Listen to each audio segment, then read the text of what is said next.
Shalom Uvracha, mes chers amis, nous allons ensemble, avec l'aide d'Hachem, nous délecter de quelques propos sur la paracha de la semaine. Je déclare, avec l'aide d'Hachem, que le style a un peu changé, ou plutôt va changer, en tout cas ceci est un essai. Et cette fois-ci, au lieu de prendre des midrashim longs, prendre un mahamar avec beaucoup de questions et de malachim qui sont aussi très intéressants, on va plutôt faire comme petit apéritif, amener de petits points un après l'autre sur la paracha et voir la beauté des secrets de la Torah, des petits messages et amener des explications un peu, tu vois, pilpouliques. C'est le temps de goûter aussi au monde de la yeshiva. Allons-y avec l'aide d'Hachem. Rashi, ou plutôt le pasuk nous dit au début de la paracha que Lavan met en garde Yaakov. S'il lui a parlé en arabe, il lui a dit Dir Balk. J'ai fait attention. Quoi? Il lui a dit j'ai habité avec Lavan, j'avais même des Shor et Hamor, aussi bien des Shor, c'est des taureaux, quoi. Voilà. Et Hamor et des ânes. Rashi dit qu'est-ce que veut dire quand il lui dit j'ai habité avec Lavan? Peu importe, ça ne m'intéresse pas. Tu peux aussi me raconter quel breakfast tu as pris.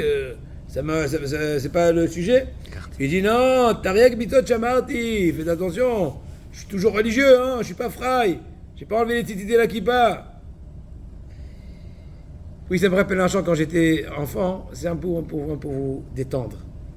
Quand j'étais à Chabad, dans les colonies, il y avait un chant, je vais dire le tout début, pas tout le chant, parce que bon, c'est pas un cours de solfège.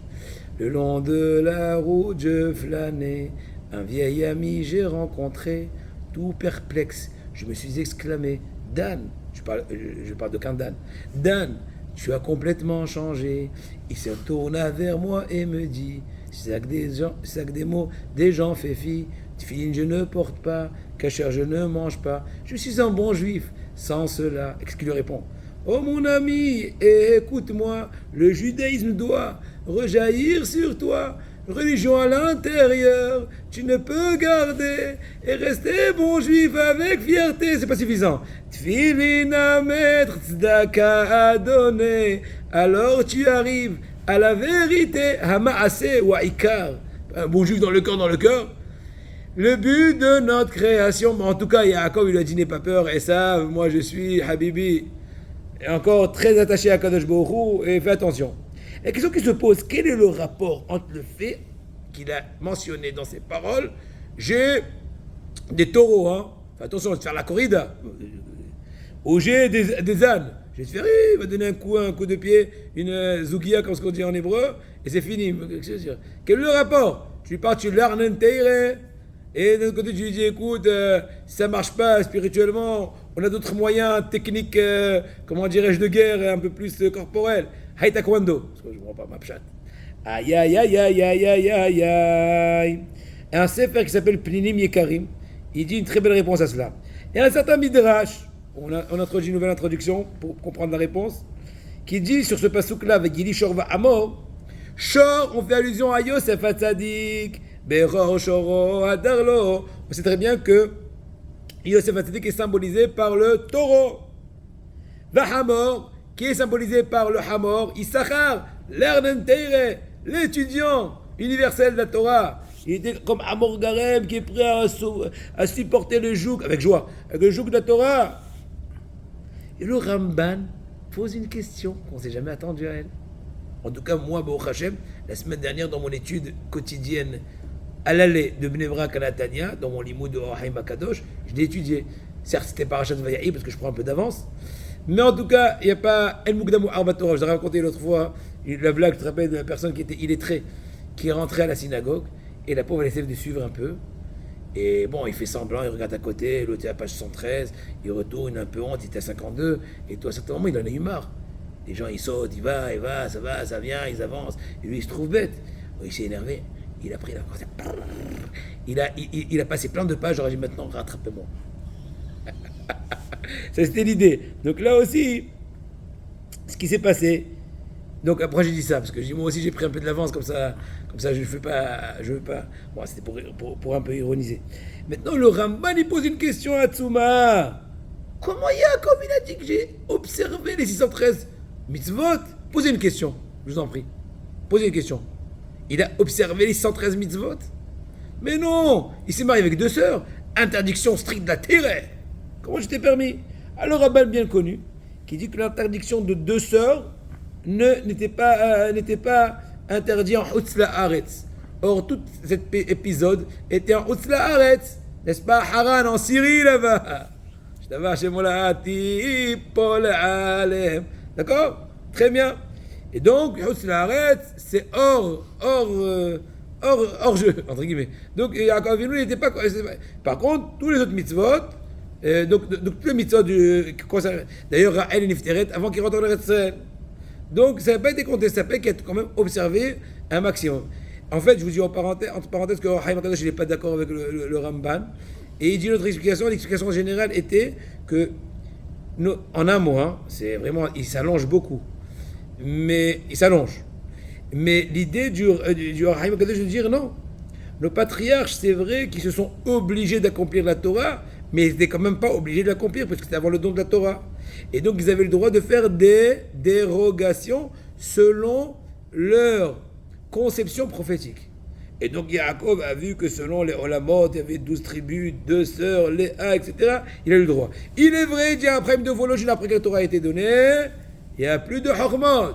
Je peux être le plus grand prophète, avoir les plus grandes conceptions qui sont peut-être vraies en soi, mais ça ne permet plus d'enfreindre les barrières de la Torah, les interdictions de la Torah. Mais avant les Avot, selon les conceptions prophétiques, ils avaient le droit de faire des dérogations, étant donné qu'ils n'étaient pas quand même obligés. Bon, ça c'était le Haïm Akadosh. Maintenant, pour retourner à notre compte, la Gemara de Masechet Sanhedrin, Daf Pebet Amoud Aleph. Ça rappelle un peu l'étude du matin de Rabbi Kanevski. Chaque 2 lignes, une nouvelle adresse. Seulement Rabbi Kanevski, c'est chaque ligne. Bon. Tout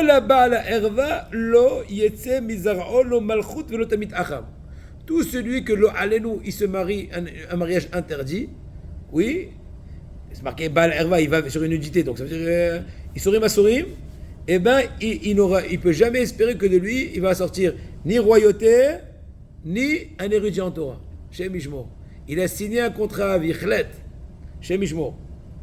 Et maintenant, on comprend très bien ce qui s'est passé. Quoi? Il lui a dit à Yaakov à Lavan, fais attention. Non, il dit à Yaakov à Esav, fais attention. J'étais avec Lavan, j'ai habité avec lui, habité Garti, c'est Ariak, j'ai fait 613 mitzvot. Et maintenant, si je me posais une question, sous-entendu, qui n'est pas marqué dans la Torah, maintenant c'est le pile-poule. Si je posais une question, mais comment je dis que j'ai accompli toute la Torah, j'ai marié 2 sœurs, chose qui est interdite, n'est-ce pas? Alors il doit dire, j'ai plusieurs réponses. Celle du Ramban, celle du Haïm Akadosh, ou toute autre raison que c'est marqué dans les poskim, dans les farshim. Quelle est la preuve que mon explication, quelle qu'elle soit, pour cette dérogation, que c'est pas compté pour moi une erreur, une faute, une transgression de la Torah devant marier 2 filles? La preuve que j'ai Shor Vahamor, j'ai Yosef, qui est un roi, j'ai Issachar qui a l'air d'un Tamid Chochem. Et si jamais ça aurait été compté, ça aurait tarifé, il y a eu tarif dans le ciel que j'ai transgressé Arayot, je ne les aurais pas eu. Donc maintenant, je continue à être estimé, ayant observé les Tariq Mitzvot extraordinaires. Ah. Ça, tu le dis entre le poisson et la viande, elle va glisser. Tu n'auras pas après. Ça, c'est le Sefer qui s'appelle Peninim Yekarim. Ce matin, j'ai demandé qu'on m'amène exactement ce Dvar Torah. C'est ce Dvar Torah qui existe depuis plusieurs années. En fait, c'est un Alon qui est dirigé, on va dire comme ça, par le petit-fils de Rav Kanevski, le fils de Rav Koldetsky, Rav Shimon Koldetsky, et c'est très très bien élaboré. Donc celui de cette semaine, je ne l'ai pas encore parce qu'on est qu'en début de semaine, mais bon, Hachem, quand je nous a donné celui de l'année dernière, mais bon, la Torah est une, pas tunisienne, mais une, sans faire la liaison. Vous avez compris. C'est bon, allons-y. Be'ezrat Hashem, une nouvelle dégustation. Yaakov, la Torah raconte, il a eu très peur. Il s'est même fait du mal. Vayetzerlo, oivai. Ou bien en arabe, willy, peu importe. Et Rachid dit, Vayetzerlo, im yaharog hu et ahirim. Rachid dit un truc. Il dit que, bon, il a eu peur, on comprend qu'il a eu peur. Et ça, Habibi, il y avait 400 généraux, etc., il y avait des milliers, toutes les descriptions dans les Midrashim. Donc il a eu peur, on comprend, mais c'est quoi, il s'est fait du mal. Il dit, j'ai eu du mal de peur qu'il va tuer des autres. comprends pas. Pourquoi Yaakov a eu peur de faire légitime défense? C'est marqué à Balorgecha, Shkelorgo. Celui qui vient te tuer, eh ben, lève-toi de plus. Ménage ta monture, qui va loin, ménage sa monture, lève-toi encore plus tôt. Il lui a fait le réveil à 3h, tu te lèves à 2h, tu fais Hatzot à 1h, 2h, tu lui fais Tikkun Niftarim. Je comprends pas quel problème. Deuxièmement, question curieuse. Il dit Rashi, il va yetzerlo im yahog ou acherim. Pourquoi tu parles pas plus clairement? Il s'est fait une crainte ou il s'est fait du mal de peur qu'il serait obligé de tuer qui? Allez-y. Esav. Ah, dis Esav. Tu dis Veyetzerlo im yahog ou et acherim. Par clair, ce que tu parles d'Acherim. On dirait qu'il est tellement bas à ses yeux. Esav il dit l'autre. Tu connais? Où est-ce qu'il est? Eh ouais, l'autre il est venu. Mais c'est qui? Isaac dit non. Je ne vais même pas prononcer son nom. Pour moi c'est grave. Je le dé. Je continue. C'est la question. Maintenant, l'explication. Il y a plusieurs, bien sûr, la Torah. Mais bon, une des explications. Selon la Gemara Gitin Nunvav Amoud Aleph qui dirait que Néron, qui était l'empereur Néron, n'est-ce pas l'empereur romain, qui était descendant de qui? De Esav, n'est-ce pas? Il est parti détruire Jérusalem. En fin de compte, toutes les péripéties de la Gemara, quand en fin de compte il a vu qu'il y avait un truc céleste, il a dit attends, je ne vais pas moi être le cobaye. Il est parti, il s'est converti. Qui est descendant de Néron Kessar? Rabbi Meir. Rabbi Meir est surnommé aussi dans la Gemara Acherim, c'est connu. Chaque fois que c'est marqué dans la Mishnah ou dans la Braïta, Acherim Ombrim, Tanakama il te dit Pato, Acherim Ombrim Hayav, c'est qui Acherim? Rabbi Meir. Pour quelle raison on l'appelle comme ça? Je crois que c'est en rapport avec son Talmid, qui était le Talmid de Shaban Avouya. Mais maintenant, c'est pas ça notre point de vue. C'est les enseignements qu'il a reçus de Shaban Avouya, il appelle ça Acherim, sinon Kitso. N'importe. Aïe, maintenant on comprend très bien que toute la crainte de Yaakov n'était pas d'être obligé de tuer Esav en tant que Esav. Le problème, quand tu tues Esav, tu tues Néron, et Azisham, tu ne te donnes pas possibilité de descendance de Rabbi Meir. Donc c'est pour ça qu'il a eu du mal d'avoir besoin de cette légitime défense, bien qu'elle est permise, mais il a vu beaucoup plus loin. Je ne veux pas perdre Rabbi Meir. Pour ça qu'il a dit, je ne peux pas tuer Esav, je peux tuer Acherim. Extraordinaire. Je vous l'ai dit, ça c'est après la viande, en tant que digestif. Prochain, qui va être à la place du cognac, pour bien entamer le dessert. Ouf. Vayomer. Ah, ça c'est extraordinaire. Ça c'est vraiment pilpoulik ashkenaz mais d'Alsace. Et vous allez comprendre. Vayomer, im yavo esav la mahanea ad veikaou. Vous savez très bien que Yaakov Avinu a fait un certain stratagème, vu la panique, vu la guerre, vu le danger. Il a dit écoute, on va pas être bête, jouer les zéros, on risquerait d'être des zéros, et on va déjà partager le risque. Un premier groupe, imaginons un peu à l'avance, un second groupe un peu plus loin, et si jamais Esav il vient et Hazé Shalom, il s'empare du premier groupe, au moins l'autre aura le temps de s'échapper. Limiter les dégâts, tant qu'on peut. Entre parenthèses, pour un peu vous faire un peu sourire, les Havdil, bien sûr les Havdil. Moi tout le temps avec moi, j'ai au moins 3 ou 4 sujets, pour ne pas dire plus. Pourquoi? Parce que putain la Avouta doit partir. Donc moi je ne vais pas rester en plan, on dit, n'est-ce pas?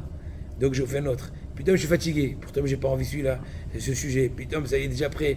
Donc je prépare tout. Je dis comme ça, s'il vient, et ça, là, je lui dis, ok, reste là-bas, pack, et ainsi de suite. Maintenant, pour retourner à notre sujet. Aïe, on sait très bien, au nom du gars, pardon, on y va.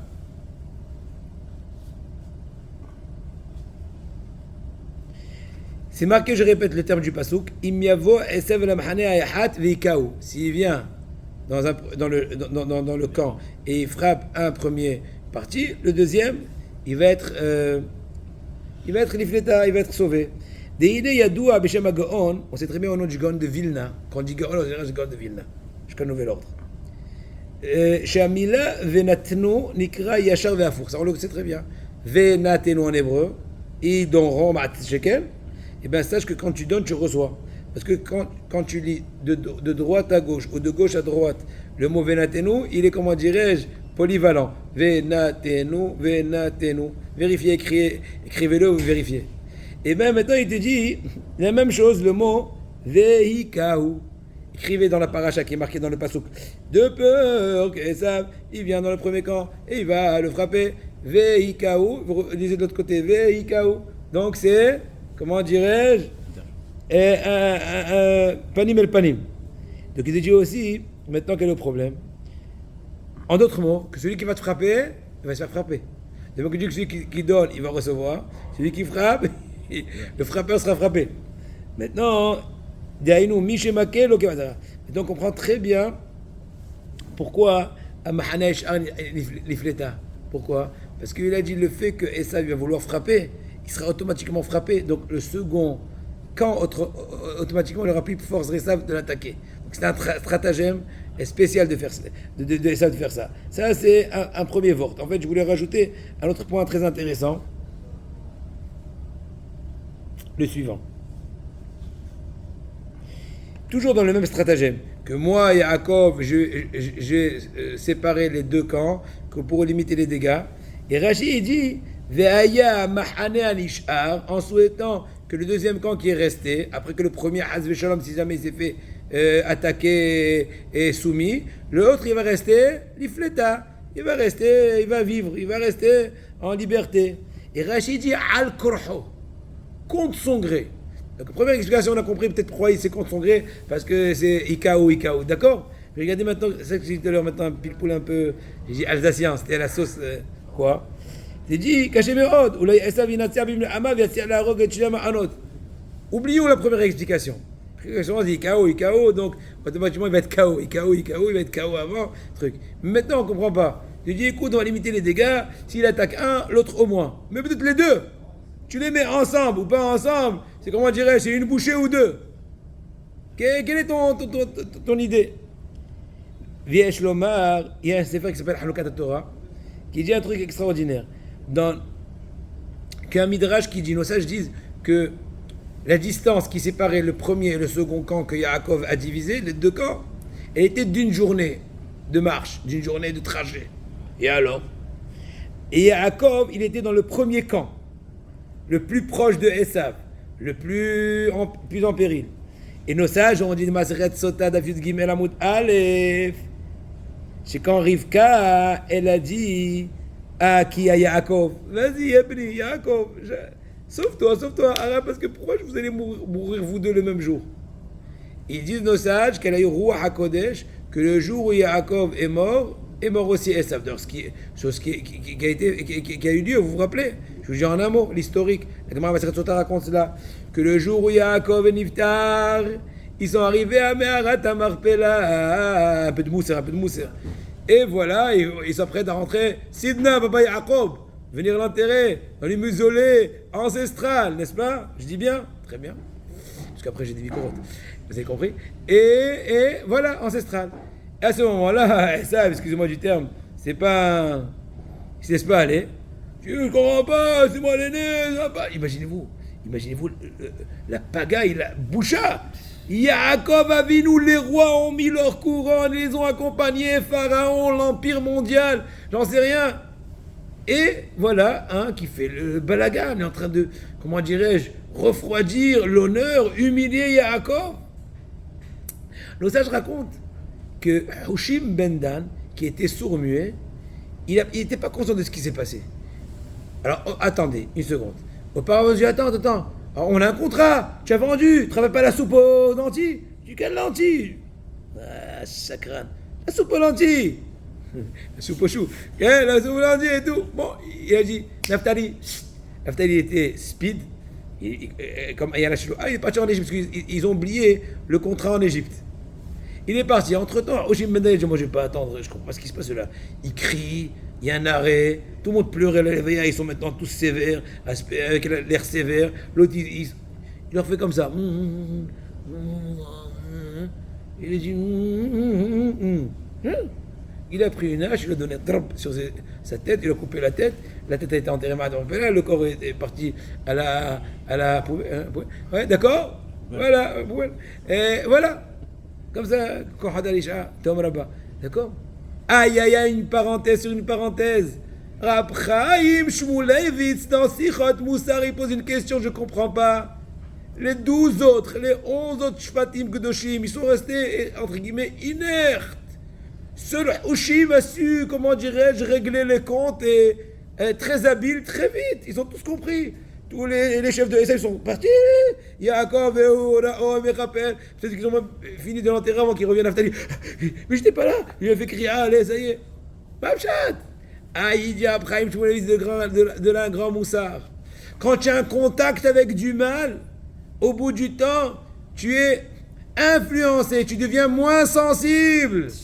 Eux, ils écoutaient, ils pouvaient entendre, discuter. Donc, des fois, même quand tu as affaire à un ramaille, à un trompeur, il te fait rouler des fois. Tu dis, mais tu te rappelles pas hier, c'est moi qui t'ai payé.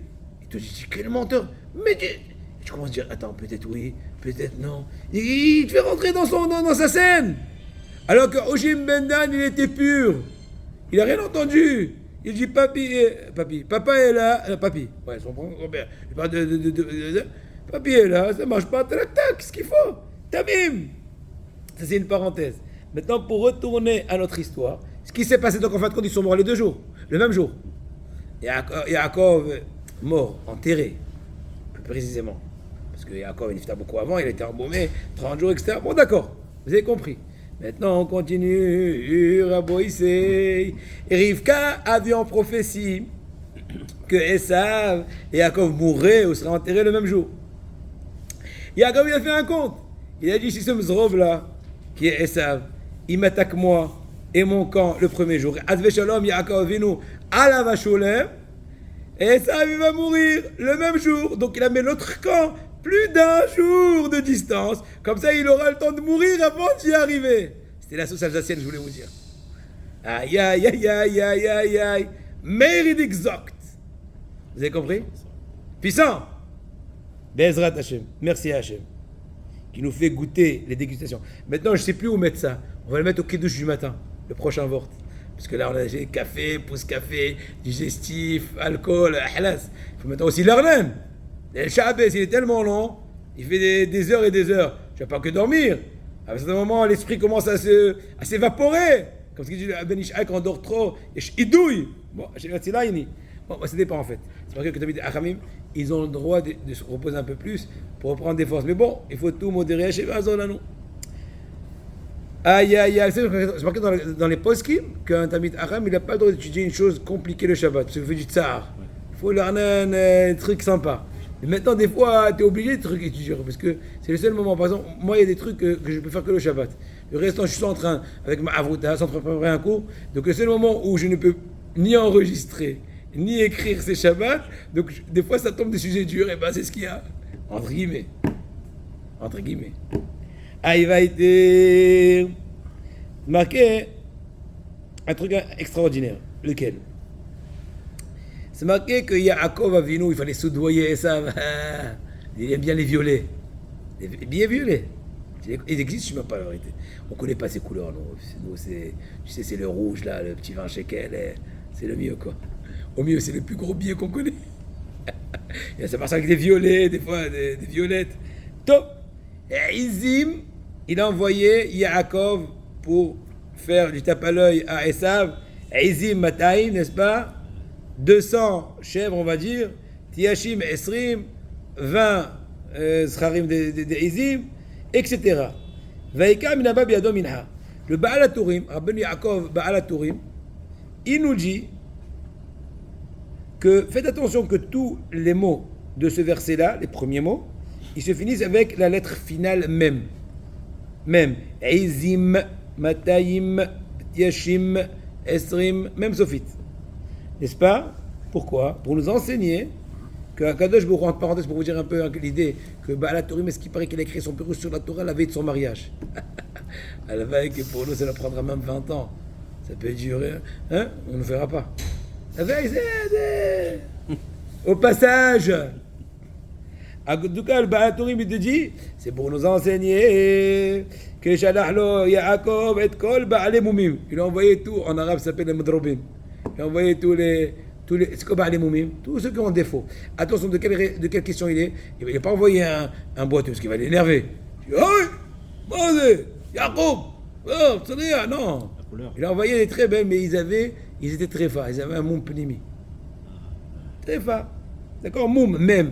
D'ailleurs, le mot même en hébreu et moum, ça se ressemble, avec des défauts. Très bien. Donc on ne peut pas les mettre en sacrifice, on ne peut pas les offrir parce qu'ils ont un mot. Très bien. Maintenant, une question qui se pose. D'où Yaakov a su choisir ces bêtes-là? Il a choisi expressément. Une à une, 200 hectares, 20 hectares. Il avait quoi? Tu peux dire névoa, d'accord, mais bon, en général, on n'utilise pas la névoa pour n'importe quoi. Ou je sais pas quoi, c'est pas n'importe quoi, mais bon. Quel était le stratagème, on va dire, pchatique, sans parler des trucs, qu'il a su reconnaître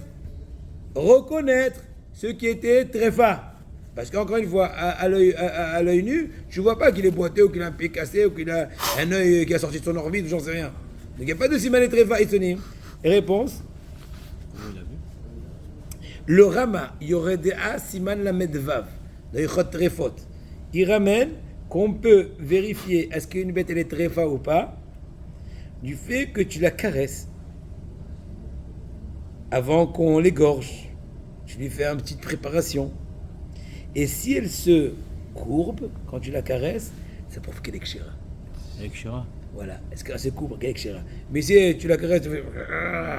Tu vois là, je préfère déjà l'envoyer déjà à Azza. J'ai le rôle à Azazel. Et ce qui est marqué au début. Il a mofia akol bemem basof. Izim, matayim, tiashim, esrim, aïnou, ba'ale mumim imum pnimi. Ils avaient un mum pnimi, un défaut intérieur. Et comment il sait? Il dit le pasouk veikah minaba biyado minha.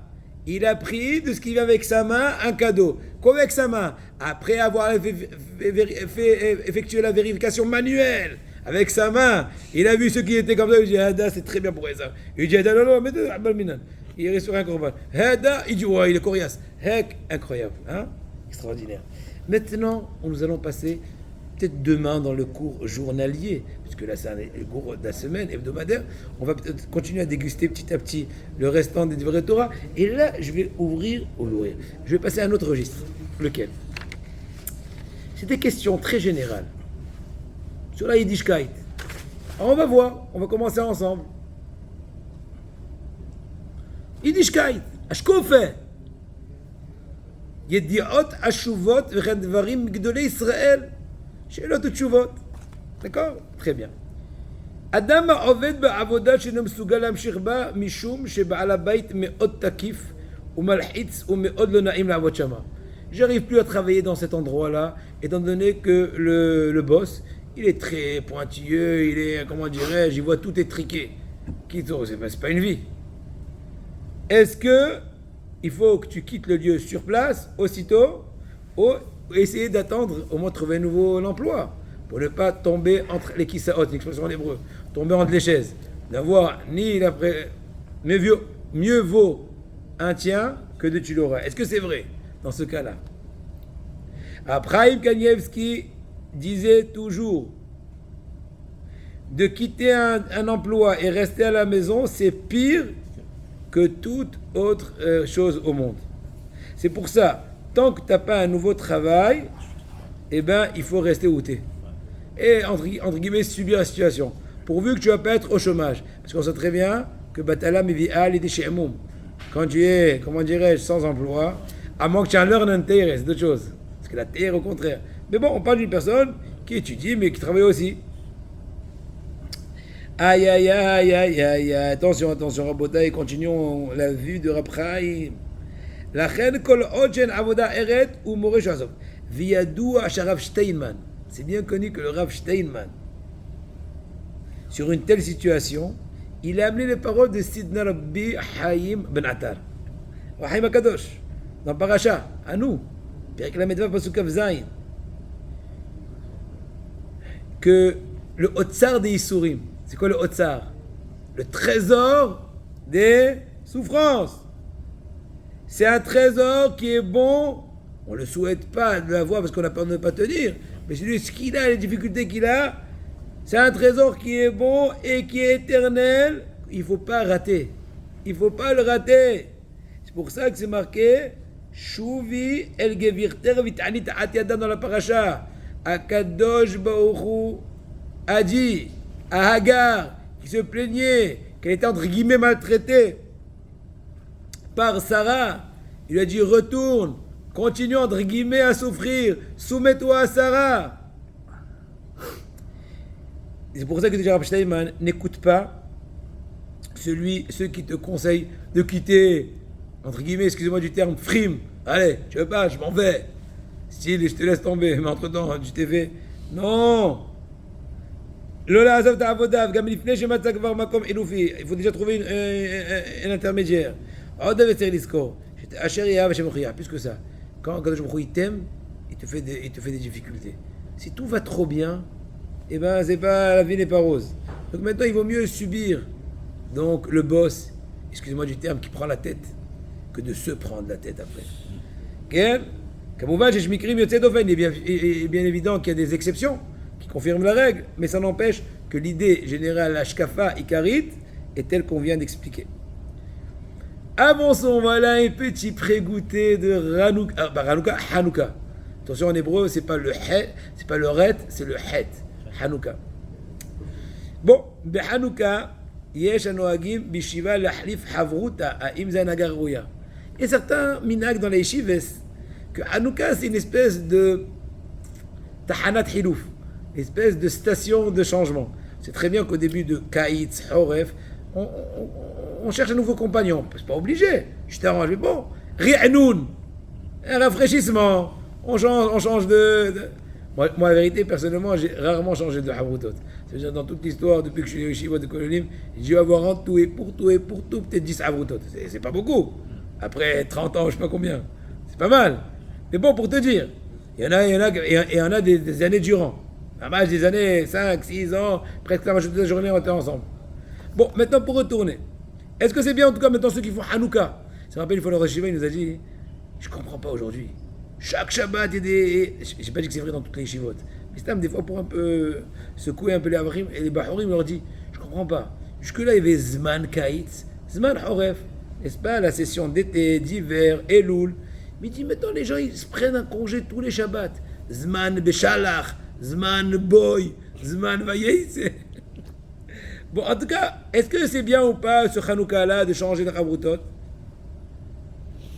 C'est sûr, réponse, que si la Havruta n'est pas du tout adéquate, c'est une bonne raison, ou une bonne occasion, en tout cas aussi sans trop vexer, parce que tout le monde change à moins que, il dit, ouais, c'est une bonne raison.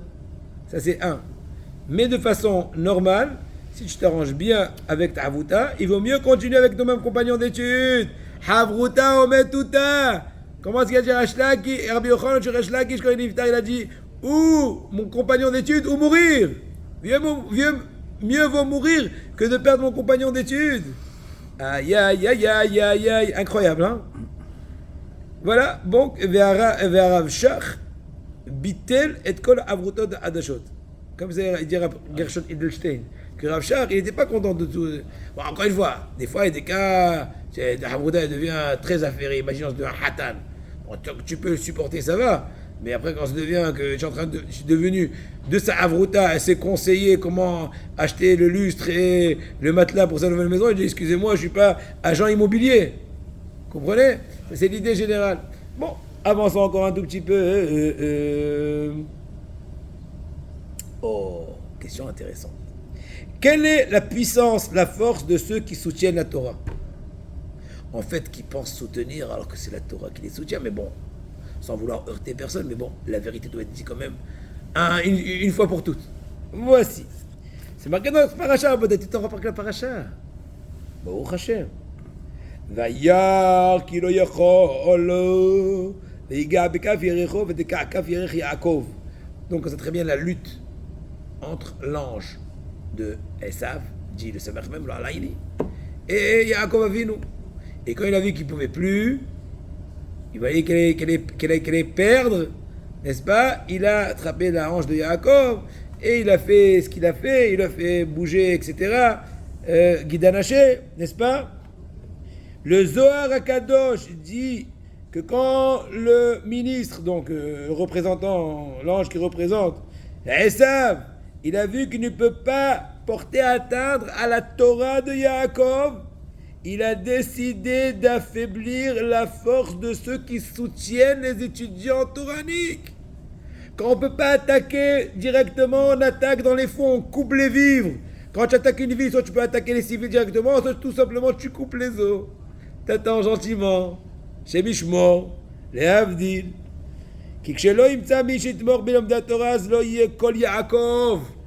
Quand la voix est celle de Yaakov, les mains ne sont pas de Esav, et à l'inverse. Donc comment il fait pour couper Azve Shalom lo Yev lo Yakum? D'ailleurs cette semaine je veux remercier Hachem. Il y a un très grand Kiddush Hachem. Il était midi moins 20. Non, pardon, 13h moins 20. On a le droit d'être un peu fatigué. J'ai pas dit que c'est une mitzvah, mais on peut comprendre. Fin de matinée, début d'après-midi, vers le début. Et il y a un représentant du Olam Torah, je ne sais pas exactement comment ça s'appelle ce Irgun là. En fait, c'est des fonds que Gedolei Israël, ils ont rassemblés, ils ont récolté ces derniers mois, vu le fait que l'État d'Israël ne veut plus avoir le mérite de soutenir les Kolélim. Alors ils leur ont dit, Gedolei Israël, tant pis pour vous, c'est votre problème, on va aller chercher à d'autres horizons, on va faire passer le mérite à des gens plus bien intentionnés, mieux intentionnés. Ils ont récolté des grosses sommes, n'est-ce pas, en Amérique, en France, etc., avec le Rosh Yeshiva de Sabotka et tout autre Gedolei Israël. Maintenant, il faut aussi mettre des responsables qui vont dispatcher ces grosses sommes. Alors, nos élèves ont fait aussi une demande, comme tous les autres. Et ils envoient de temps en temps des agents pour savoir est-ce que tu n'as pas inventé un kollel. Ah ouais. Tu es 1 personne et demie, tu as déclaré 52 personnes. Et là, il est venu à une heure pas si facile. Quel Kiddush Hashem. Tout le kollel était pimpant. De par le mérite de Snar Bahim Pinto, la Torah de Rabbi David Pinto, qui donne toutes ses forces. Il veut Kiddush Hashem. Il m'a dit, ne me dis pas, m'envoie personne, rien que dis-moi combien vous êtes. J'ai dit, on est 8 Kevavke, on est 26. C'est pas dur à se rappeler. Après, j'ai dit, non, je dis 27 qu'il y a un nouveau. Après, j'ai dit, non, Minashamaim, ils m'ont dit de dire 26 parce que le nouveau, il a laissé. Donc ça va, je ne suis pas trompé. Mais en tout cas, c'était beau. Il a vu, en plein Natania, un kollel pimpant, à 1h moins 20. C'est Kiddush Hashem. Donc, aïe, aïe, ça dérange Esav. L'ange de Esav, il veut couper les vivres. Il veut couper Tamri d'Oraïta, Kafierer. De même que le pied soutient le corps. L'argent est censé soutenir l'étudiant, enfin, qui n'a pas besoin d'aller travailler pour venir subvenir à ses besoins primordiaux. Kedoua Adimino, Anou Asitra Hara, Menasse, et Ko Bechol, donc la force du mal, le représentant de Esav. Donc c'est bien la force du mal, il faut dire de la Shonara sur Tamid Aramim, afin qu'ils cessent de soutenir la Torah. On sait très bien que les décisionnaires disent que le soutien de l'étude de la Torah devance est plus important que la tzedaka, que toutes les tzedakot possibles. Beaucoup pensent que la mitzvah de soutenir la Torah, c'est que pour les hommes. C'est pas que les hommes, même les femmes doivent soutenir la Torah. S'ils ont des possibilités, ils sont obligés d'avoir ce mérite-là. Les Lim, les Yeshivot, toutes les autres institutions de Torah qui font comment dirais-je, qui mefarsemim, Yehud Hashem, Ahavat Hashem, etc. Soit avec un paiement pour une fois, un virement, chacun selon sa possibilité. Quelqu'un qui soutient un Tamid Aram, qui se donne complètement à l'étude, et bien c'est aussi Azakat Torah, ça fait partie du soutien de la Torah. De par cela, il peut continuer à étudier, ne pas avoir de soucis pour sa parnassa.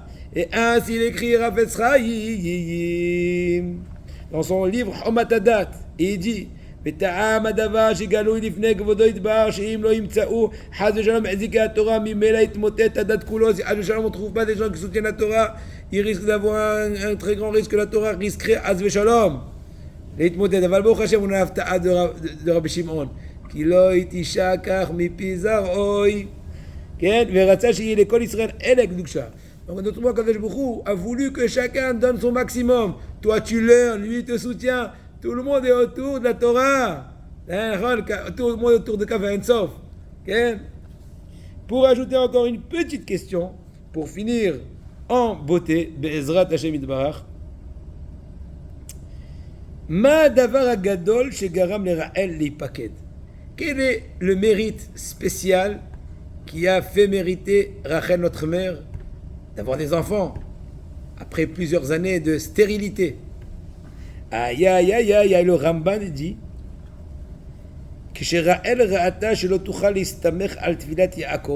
quand Rachel est arrivée à la connaissance, elle a eu la conscience qu'elle ne peut plus s'appuyer sur la tfila de Yaakov. Il dit, attends, imagine-toi, je suis marié. Dmout Adam Bemerkava, Yaakov Vinu est le symbole de la face humaine dans le char céleste. On comprend quelque chose de cela, on ne comprend même pas du tout. Donc imagine-toi, il dit, oh, j'ai un avocat extraordinaire. Aujourd'hui, on appelle ça des fureurs, shalom, extraordinaire. Mais quand Yaakov lui a fait échouer, n'est-ce pas, tous ses espoirs, il dit, écoute, on se connaît bien, c'est ton problème. Moi, j'ai des enfants. Ouais, j'ai des trucs. Bon, encore une fois, c'est marqué que nos sages l'ont fait une Torah. Il y a un très beau Mahamar sur ça dans Abraham Shmuel Levi. Ils ne vont pas étudier tout maintenant. Je ne me rappelle pas non plus devant Torah, mais bon, un truc extraordinaire. Mais à partir du moment qu'elle a pris conscience que ni Yaakov, ni Yitzhak, n'on parle pas de mon père, Lavan, il est à l'ouest, etc. Alors là, il te dit le Ramban. Il a dit Yaakov à Raël, moi je suis à la place d'Elohim, qui t'a pas donné d'enfant. À partir du moment où elle a explosé. Oh Hachem, tate. Hein? Chacun il a des besoins. Parnassa, Shidouchim. Ouais, des fois ma femme me dit, tu fais pas assez pour leur fille. Tu fais pas assez. Je dis, écoute, moi déjà je l'ai. Et chaque proposition qui vient, je la vérifie à fond, en tic-tac. J'ai pas besoin de faire une thèse, une antithèse, une synthèse. Je dis, c'est quoi? Viens, on va prier plus. C'est tout. Aïe, aïe, aïe, aïe, Zaka Bemarliba. Azarta, il a dit. Il est copresto, elle a eu des enfants. Parce qu'elle n'avait plus de, entre guillemets, prétexte. Elle ne tenait à personne. Elle était assommée. Kakadosh Baruch Hu. Gam anu kshemafsikim leistamer al kol miné dvorim chisonim. נתרם ידה. וואלו, אין עוד מלבדוי, ואפס זולתו, נזכה לגאולה שלמה. אמן. אמן.